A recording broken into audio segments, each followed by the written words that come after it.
रामकृष्ण हरी मंडळींनो, माऊली कीर्तन सोहळा महाराष्ट्रातील सर्वात लोकप्रिय असलेले एकमेव चॅनल सप्ताह कीर्तन, भागवत कथा, हरिजागर व लाईव्ह कार्यक्रमाकरिता अवश्य संपर्क करा.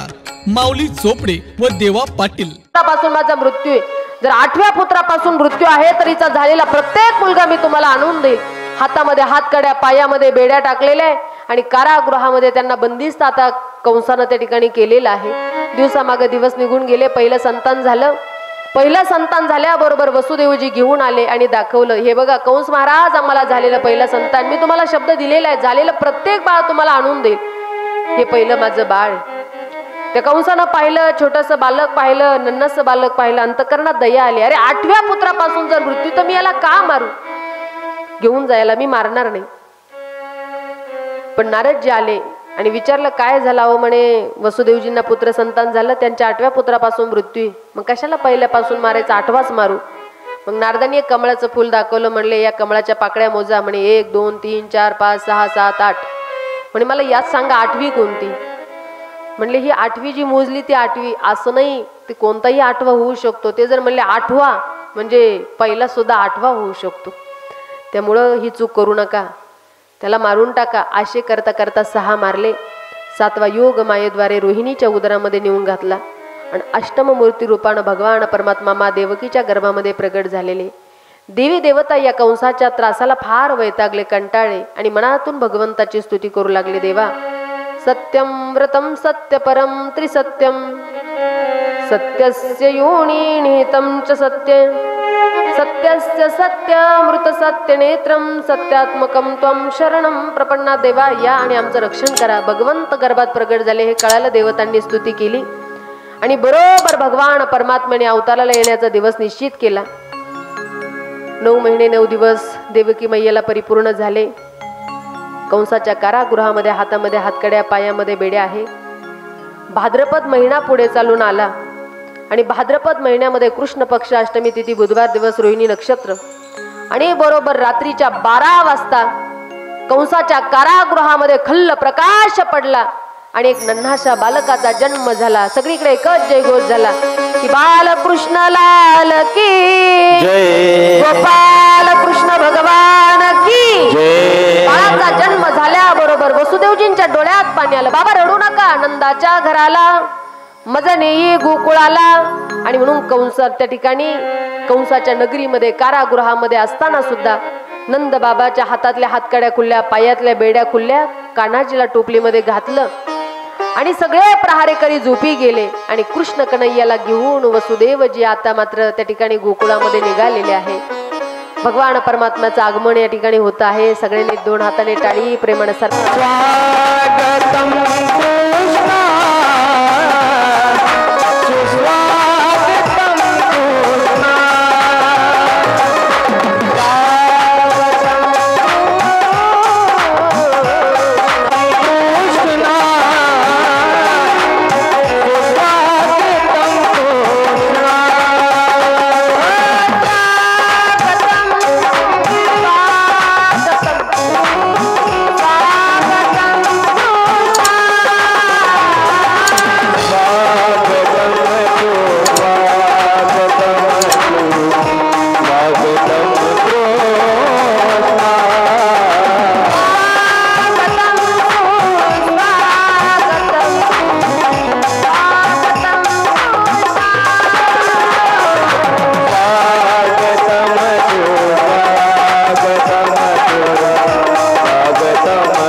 फुलं पिकू नका, त्याच्यात बाळ आहे. अजिबात कोणी सुद्धा फुलं पिकू नका. येऊ द्या.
प्रागट्य झालं.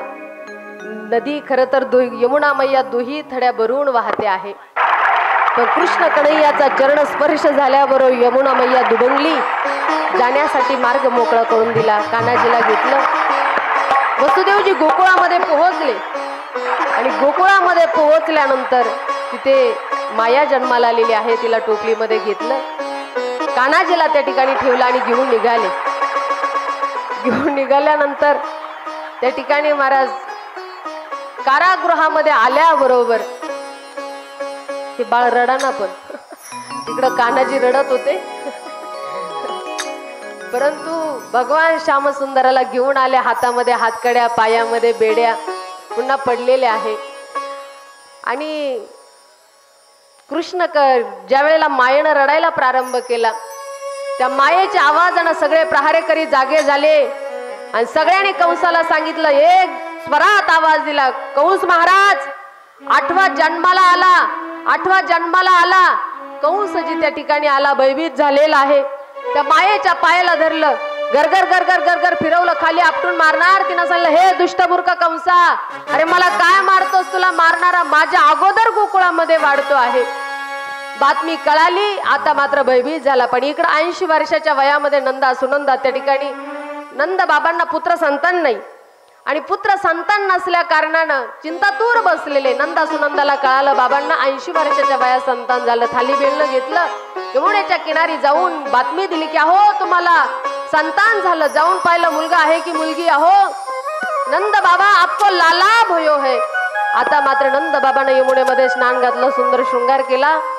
जसं जसं गोकुळामध्ये लोकांना कळालं, कान्हाजींचं प्रागट्य झालं, सगळे जण नटून तटून सजून धजून आले. अगदी तुम्ही आलात तसे. आणि आनंदानं सर्वजण त्या ठिकाणी नंद बाबाच्या वाड्यावरती येऊन बधाई देऊ लागले, गाऊ लागले, नाचू लागले. काय नंद घरा नंद भयो जय कन्हैया लाल की. नंद भयो जय कन्हैया लाल की. नंद घरा नंद भयो जय कन्हैया लाल की. ये नंद घरा नंद भयो जय कन्हैया लाल की. जय कन्हैया लाल की मदन गोपाल की. जय कन्हैया लाल की मदन गोपाल की. जय कन्हैया लाल की मदन गोपाल की. जय कन्हैया लाल की मदन गोपाल की. नंद घरा नंद भयो जय कन्हैया लाल की. ये नंद घरा नंद भयो जय कन्हैया लाल की.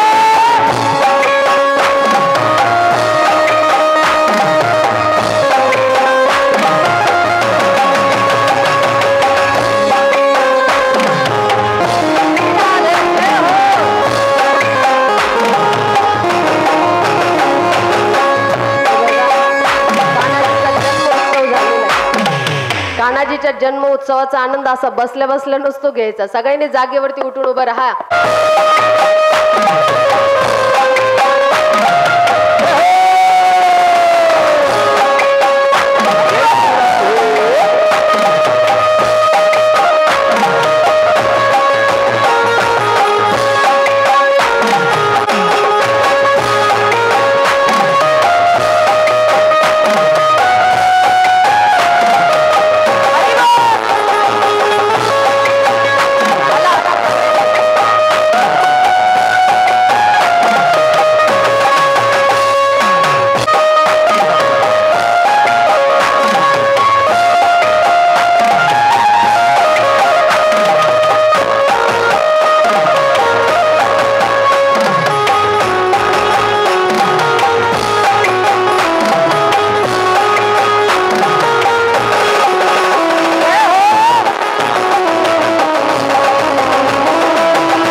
दादा बोला ना आरतीचे यजमान स्टेजवर येतील. ते भागवत